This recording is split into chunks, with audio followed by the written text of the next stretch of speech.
তো একটি সার্থক বাক্যের কয়টি গুণ থাকে? উত্তর হচ্ছে 3টি। তুমি আসবে বলে হে স্বাধীনতা, সকিনা বিবির কপাল ভাঙল, এটি কোন ধরনের বাক্য? উত্তর হচ্ছে জটিল বাক্য।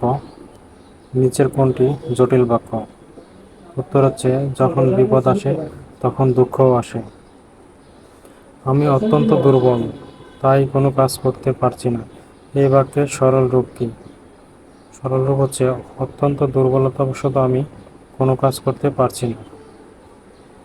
মিথ্যাবাদীকে কেউ পছন্দ করে না, বাক্যটিতে অস্তিবাচক বাক্যে রূপান্তর করলে হবে মিথ্যাবাদীকে সবাই অপছন্দ করে। মেঘ করলে বৃষ্টি হয়, বাক্যটির জটিল রূপ কি হবে? যখন মেঘ করে তখনই বৃষ্টি হয়। যদি পানিতে নামো তবে সাঁতার শিখতে পারবে, বাক্যটির যৌগিক রূপ কোনটি? পানিতে নামো তবে সাঁতার শিখতে পারবে।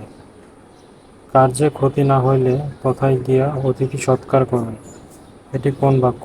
সরল বাক্য। রাজীব স্কুলে যায়, বাক্যের উদ্দেশ্য কোনটি? রাজীব। আমরা জানি উদ্দেশ্যকে কে দ্বারা প্রশ্ন করলে উদ্দেশ্য পাওয়া যায়। কে স্কুলে যায়? উত্তর হচ্ছে রাজীব। লোকটির সবই আছে কিন্তু সুখী নয়, বাক্যটির জটিল রূপ কোনটি? যদিও লোকটির সবই আছে তথাপি সে সুখী নয়। বাক্যের বিধেয় অংশে ক্রিয়া না থাকার উপর ভিত্তি করে বাক্য কত প্রকার? উত্তর হচ্ছে 2 প্রকার। 2 প্রকার হচ্ছে সক্রিয় বাক্য এবং অক্রিয় বাক্য। কোনটি সরল বাক্য? দরিদ্র হলেও সে সত্যবাদী। জ্ঞানী লোক সকলের শ্রদ্ধার পাত্র, বাক্যটি কি ধরনের? সরল বাক্য। নিচের কোনটি যৌগিক বাক্য?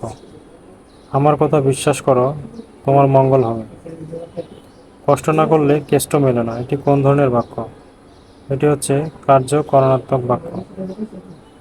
ধন্যবাদ সকলকে।